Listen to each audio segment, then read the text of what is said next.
¿Dónde están las mujeres en el arte?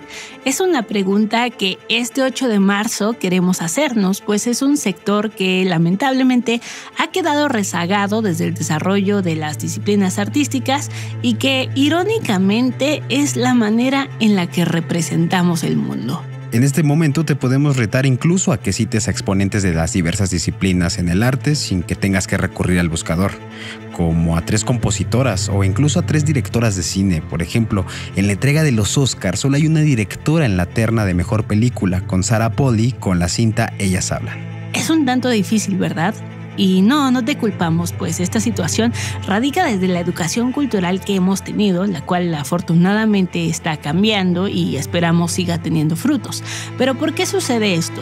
La figura de las mujeres en el arte siempre ha sido oscurecida y tanto su trabajo como sus historias se cosificaron mayormente como las musas responsables de inspirar obras creadas por hombres, o también que sus dotes para hacer sus trabajos fueron adquiridos gracias a ellos. Por otra parte, la apreciación de las obras hechas desde las mujeres se abordan desde un punto de vista romántico y de sentimiento que encasillan y hacen menos a las artistas. Para muchos, ellas son las que sufren por un desamor, dejando de lado su talento propio en materia creativa. Y no es necesario investigar a fondo.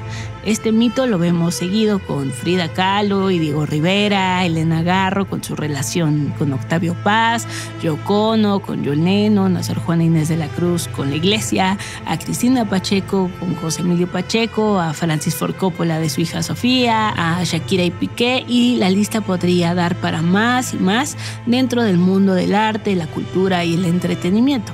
En este Día Internacional de la Mujer queremos cambiar la conversación en un rubro que no ha sido explorado del todo, pero que también es necesario poner la lupa encima. Yo soy José Guadalupe. Y yo, Valeria Ríos, y en el episodio de hoy queremos saber por qué la historia del arte ha borrado a las mujeres, cuál es el panorama actualmente y sobre todo qué se está haciendo para visibilizarlas.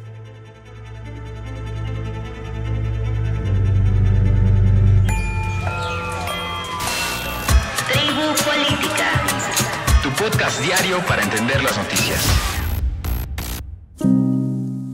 Puedes seguirnos y comentarnos los temas que deberíamos cubrir, las dudas o recomendaciones que tengas de este programa. Encuéntranos en redes sociales como Audiocentro Podcast.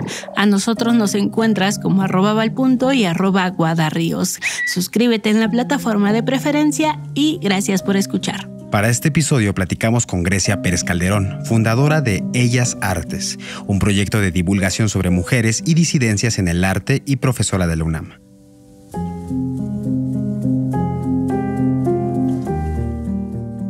Hola Grecia, bienvenida aquí a Tribu Política, qué gusto que estés por acá. En tu sitio web estaba encontrando una frase que decía: probablemente solo conocemos la mitad de la historia. ¿Dónde están las mujeres en la historia del arte? Bueno, pues se manifiesta de varias formas y creo que podríamos empezar por hablar sobre cómo fue que se dieron las condiciones de esto. Aquí algo que es fundamental rescatar es cómo se construyó el arte como disciplina. Por ejemplo, las academias de arte, como esa institución que formaba artistas y que les daba espacio y comisiones, surgió a finales del siglo XVI. Y algo que es clave para entender pues, la participación de las mujeres es que ellas fueron admitidas oficialmente hasta finales del siglo XIX. Entonces, imagínate, son varios siglos donde se construyó todo un sistema donde ellas estaban excluidas desde la parte de formación. Ahora, algo que es importante destacar es que aunque ellas no tuvieron acceso como tal a la academia, algunas de ellas tuvieron la oportunidad de formarse, por ejemplo, en el núcleo familiar. Sus padres eran artistas, entonces aprendían el oficio en casa. Así pudieron desarrollar su carrera. Fueron las menos y, por desgracia, también pues, sus contribuciones pues, no fueron tan difundidas y tan replicadas como las creaciones de otros artistas. Entonces, creo que entender esto es clave para ver, ok, al igual que en otros campos del conocimiento, al igual que en otras disciplinas, las mujeres teníamos como esta primera barrera de acceso a la educación, que se abrió hasta hace muy poco tiempo. Entonces, ese es un primer punto importante. Es un tema historiográfico también, ¿no? Es bastante reciente esto de rescatar el papel de las mujeres en diferentes disciplinas. Para hablar de esos rescates históricos, tenemos que remontarnos a la década de 1970. Porque justo en este periodo tenemos esta ola fuerte del movimiento feminista que tuvo lugar en el espacio público. Recordemos que hubo diversas manifestaciones alrededor del mundo y estas demandas políticas en el espacio público terminaban filtrándose también a otros espacios como la academia.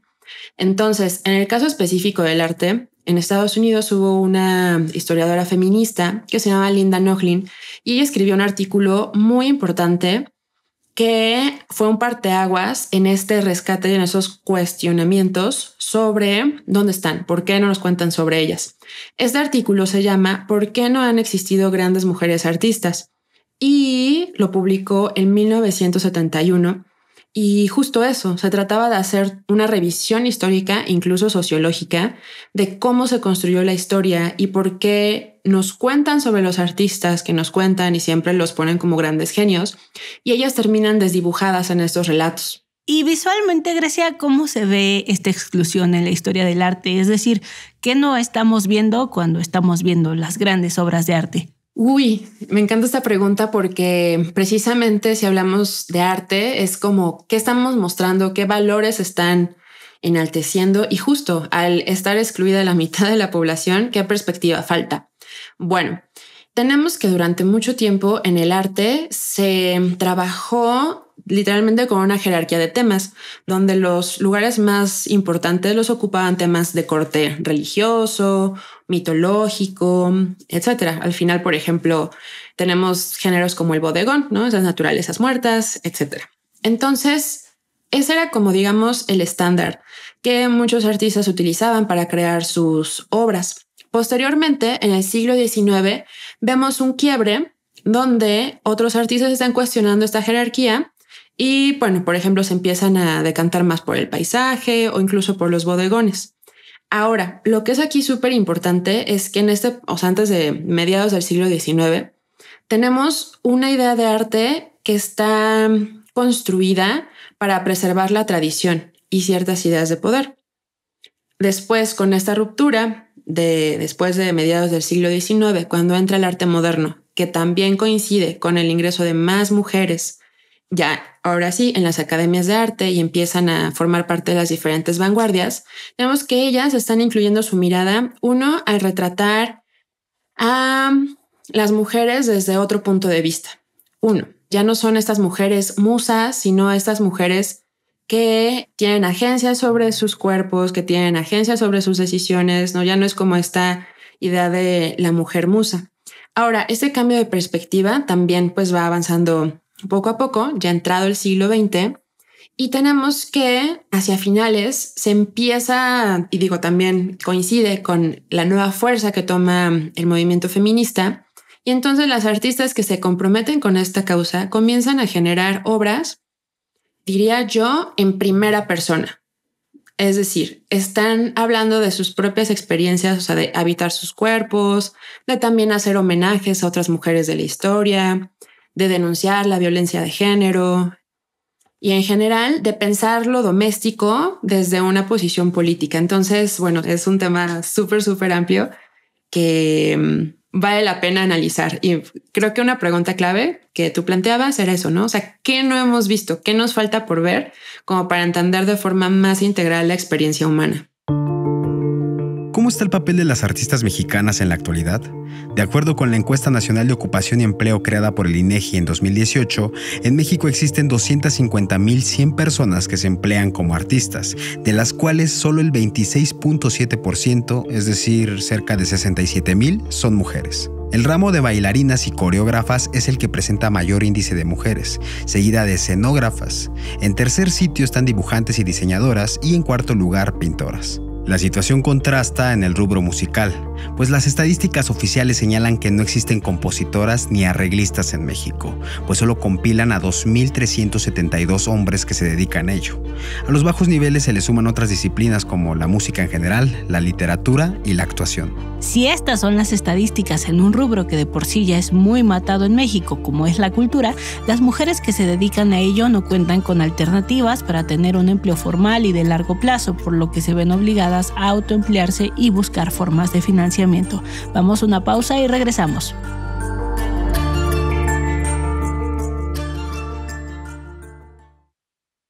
Estamos de vuelta con Grecia Pérez Calderón. Grecia, ¿y cuáles son los temas del arte hecho por mujeres? O sea, ¿hay como una temática general? Aquí es súper importante definir de qué hablamos cuando hablamos de arte feminista. Este implica el compromiso político por parte de sus productoras de incorporar la agenda del feminismo al arte. Sabemos que también esta agenda va cambiando a lo largo del tiempo y responde a diferentes contextos, pero es importante tener claro que arte feminista y arte hecho por mujeres no son términos equivalentes, así como tampoco lo son mujer artista y artista feminista. Por ejemplo, una mujer artista puede ser feminista en su vida cotidiana, pero quizá no expresarlo en su obra, ¿no? Quizá ella tiene una búsqueda de lo espiritual o más abstracto. Entonces, eso es algo súper importante. El arte feminista, digamos como categoría histórica, pues de clasificación, etcétera, surgió a finales de la década de los 60 en el contexto de la segunda ola del feminismo como movimiento político y sobre todo tuvo sus orígenes en países anglosajones como Estados Unidos e Inglaterra y pronto surgieron representantes en otros países de Europa y Latinoamérica. En específico, el movimiento de arte feminista que se articuló en Estados Unidos fue fundamental para América Latina, ya que artistas de esta región tenían, digamos, mayor facilidad para viajar a Estados Unidos y para aprender de las pioneras de este país. En Estados Unidos tenemos ciudades como Nueva York o California, que fueron como centros clave. Y, por ejemplo, una artista mexicana que se llama Mónica Mayer, ella viajó a California y conoció artistas como Judy Chicago, por ejemplo, estudió con ellas y después de que seguramente le explotara la cabeza con todo lo que aprendió ahí, ella regresó a México y empezó, imagínate, desde los años 70 a hacer un activismo muy fuerte ligado a su práctica artística. Entonces, bueno, aunque como comentaba anteriormente, la agenda pues cambia un poco, a veces se les pone más énfasis a unos temas u a otros. Algunos de los temas del arte feminista que podemos mapear son, uno, que las artistas hacen homenajes explícitos a las mujeres de la historia. Existe esta pieza súper famosa de Judy Chicago que se llama The Dinner Party, ¿no? Como la cena. Es una instalación en el Museo de Brooklyn donde hay una gran mesa, pero hay un montón de lugares donde se nombra a las mujeres de la historia de diferentes disciplinas. Es una instalación muy, muy interesante. Entonces, en ese rubro, ¿no? De rendir homenajes explícitos, también como en este acto de recuperación de la memoria. También hay obras que denuncian la violencia de género. Una de ellas muy famosa es El Tendedero de Mónica Mayer, quien lo realizó por primera vez en 1978. También tenemos obras que trabajan por la defensa de los derechos sexuales y reproductivos. Tenemos obras que acompañan también todo el activismo feminista y generan memoria sobre las luchas. Hay obras que están cuestionando, ¿no? Justo nuevas formas de pensar y vivir el propio cuerpo. Hay obras que analizan el trabajo doméstico y de cuidados, ¿no? Como una parte fundamental de la vida en sociedad. Hay obras que cuestionan los roles de género, muchas veces también están cuestionando como esta exigencia de belleza, que pues sobre todo está impuesta a las mujeres. Hay obras que piensan o están problematizando la maternidad, obras que también cuestionan la objetivización de la mujer. Por ejemplo, en este caso, bueno, podría darles ejemplos de cada una de ellas, pero ya en este caso muy específico está una obra de las Guerrilla Girls, que es un colectivo de arte feminista que surgió en Nueva York, donde ellas hacen esta pregunta, ¿no? De ¿tienen que estar las mujeres desnudas para entrar en el Museo Metropolitano? Es una obra de 1989 y ellas cuestionan, ¿no? Justo, o sea, ¿por qué es esto? Y ponen de subtítulo que menos del 5% de las artistas en la sección de arte moderno son mujeres y en contraste el 85% de los desnudos son femeninos. Entonces, bueno, ese es un punto súper importante. Algunos otros temas, bueno, ya viste que son muchísimos. También este cuestionamiento de los ideales de belleza, cuestionamiento del amor romántico y, por supuesto, diferentes formas de cuestionar también la desigualdad entre hombres y mujeres. Entonces, el arte feminista es diverso, igual que la agenda. pues sí, es bastante representativo justo de cuáles son los temas que está tocando el feminismo actualmente, ¿no? Los debates que existen dentro del movimiento. Añadiría, yo creo, el tema del racismo, del trabajo de cuidados y el racismo, y pues también de las disidencias sexuales y las identidades de género. Sí, completamente, ¿no? O sea, también hay piezas que están problematizando esos temas y también va a ir avanzando y se van abordando conforme vemos esto. Grecia, tú que estás dentro de este mundo, ¿cuál piensas que es el principal problema de las mujeres hoy en día en el arte, una vez que ya se ha llamado la atención sobre este problema de las mujeres y hay pues muchas acciones afirmativas en este sentido? Creo que además de la visibilización y la, digamos, como comunicación sin estereotipos de sus obras y sus creaciones y sus aportaciones, también pasaría por una adecuada remuneración. O sea, en condición de igualdades, que tengan también las mismas oportunidades. Por ejemplo, hay un sondeo que se hizo en 2020 por parte de la Secretaría de Cultura. Bueno, este sondeo se llama TELAR. Y ahí hacen este mapeo de cómo las mujeres reciben menos apoyo económico para echar a andar sus proyectos. O sea, desde diferentes fuentes. Por ejemplo, se aborda el tema de instituciones privadas, de instituciones públicas, etcétera. Y esto un poco, cada uno tiene su proporción, pero en términos generales estamos hablando que de cada 10 apoyos que se otorgan, solo 4 están dirigidos a proyectos que lideran mujeres. Además, obviamente, todos los retos que implica esto por la carga de los trabajos de cuidado, etcétera, pues también es esta otra obstáculo a nivel institucional sobre el acceso a apoyos para hacer posible una práctica artística que sea sustentable.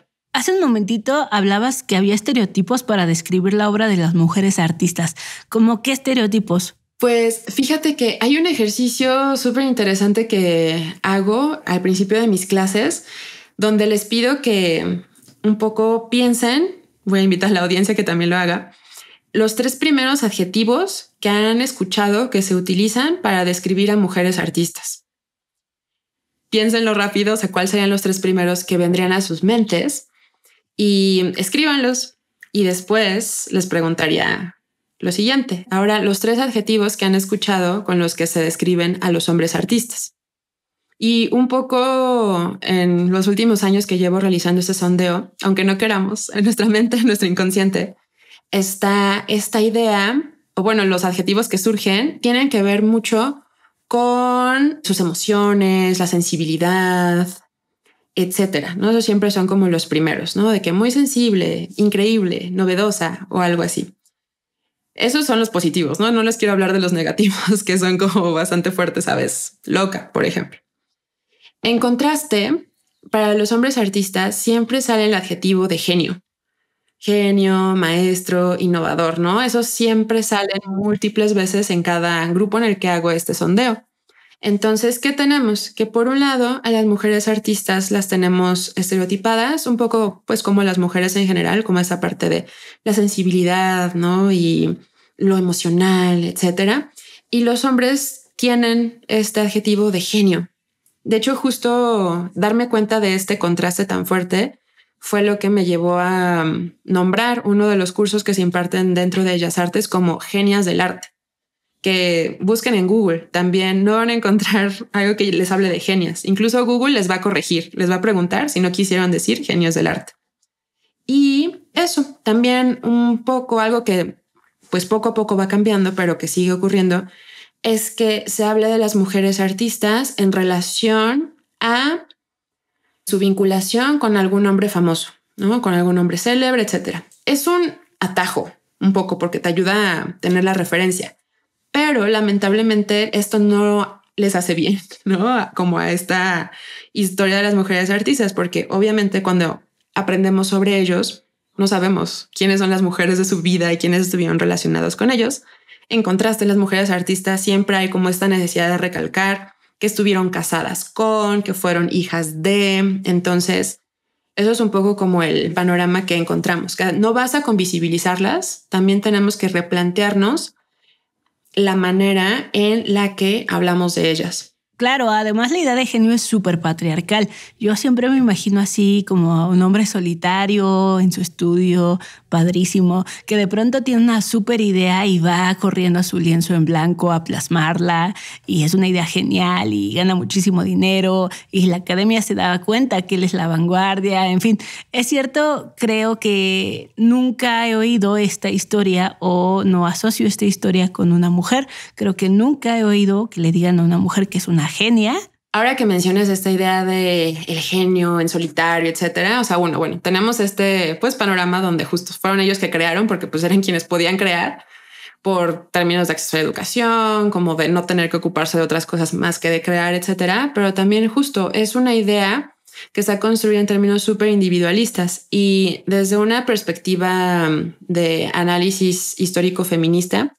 Voy a citar una metáfora que me parece hermosa de una maestra de la Facultad de Artes y Diseño que se llama Lorena de la Peña, que lo describe en estos términos. Dice, el artista en la historia del arte se cimentó en la idea de genio, una construcción individualista, como si fueran retoños solos. Miguel Ángel, Mozart, Leonardo, Picasso, Rivera. No se piensa en la tierra fértil donde pudieron crecer, en los nutrimentos culturales que forjaron sus tallos y les alimentaron para que dieran frutos.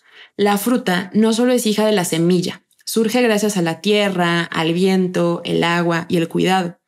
Entonces, justo, ¿no? O sea, siguiendo esta metáfora, podemos pensar que los árboles que generaron esos frutos son instituciones como la familia y la academia, y a su vez, ese árbol no podía existir en el vacío. Era nutrido por el suelo que proporcionaba recursos. Dependiendo de la época, esos recursos podían provenir de la iglesia, la monarquía, el Estado o, pues actualmente ya tenemos como más agentes privados. Y bueno, no sabemos cómo en realidad, pues es como un sistema mucho más complejo, pero siempre el relato se concentra, ¿no? En unos pocos individuos así que se enfrentan al mundo y lo pueden todo, pero pues no, o sea, si ponemos atención más a las condiciones estructurales y sociales que fomentan que unos individuos destaquen más que otros, creo que es un primer paso para saber cómo es que, digamos, tenemos estas figuras, ¿no? Que nos parecen increíbles y qué podemos hacer para replicar esas condiciones en otros espacios y para más personas. Y ahora ha habido varias polémicas por hombres intentando hacer arte hablando de temas de la agenda feminista. ¿Qué les tocaría a los hombres que están dentro del ámbito del arte hacer en este sentido? ¿Pueden o no hablar de estos temas? ¿O qué podrían hacer ellos para mejorar la igualdad? No sé qué tanto sea... O sea, yo, desde mi lugar, desde mi proyecto, no me siento como con la autoridad de decirles como qué deberían de hacer. Me parece, pues, que no es algo que me corresponda como tal. Creo que... porque bueno, eso ya entra en términos del discurso que ellos quieran explorar. Lo que sí considero importante es que en términos de cómo realizan sus prácticas, cómo trabajan con sus colaboradoras, etcétera, que sí es importante que ellos puedan incorporar una perspectiva de género para generar espacios, libres de violencia e igualitarios, ¿no? Para todos y todas. Entonces, eso sería como una cosa importante y pues estar conscientes de los privilegios que históricamente han acumulado y ver de qué forma ellos pueden ser buenos aliados para esta lucha. Entonces, creo que eso va, ¿no? O sea, yo no creo que ellos tengan que hacer, o sea, sumarse como tal o ellos pueden abordar el tema que quieran, ¿no? En sus obras. Pero lo que sí considero que es fundamental para un poco balancear las cosas en la actualidad es que puedan incorporar estas miradas a sus prácticas artísticas y a la forma en que se relacionan y a la forma en que colaboran y remuneran. La exclusión de las mujeres en la historia del arte es una realidad, pero quedará también entre nosotras y nosotros cambiar el discurso. Y esto podría tener un panorama positivo gracias a que se está tejiendo apoyo e impulso de talentos desde las mismas redes. Podríamos comenzar también acudiendo a cualquier museo y darnos cuenta del vacío que existen en las colecciones nacionales. Revisar en este mes de la mujer qué se está haciendo en los espacios culturales para impulsar la agenda de género. También sería revisitar el trabajo de ellas en la historia del arte, explorar la obra de quienes hicieron lo posible para hacer frente al mando masculino que las opacó e incluso invisibilizó desde hace siglos. Si quieres saber más sobre el papel de las mujeres en la historia del arte, te recomendamos el podcast Hablemos Arte, conducido por la diseñadora Roberta Villarreal, y el canal de YouTube La Gata Verde de la historiadora Sara Ruballo. También te recomendamos escuchar nuestros episodios Justicia para la saxofonista María Elena Ríos y Por un cine mexicano libre de estereotipos. Al proyecto de Grecia, nuestra invitada de hoy, lo puedes encontrar como Ellas Artes. Tribu Política es producido por Audiocentro, escrito y conducido por Valeria Ríos y José Guadalupe Ríos, editado por Eric e Iván González con la producción ejecutiva de Luisa Cantú y Javier Martret.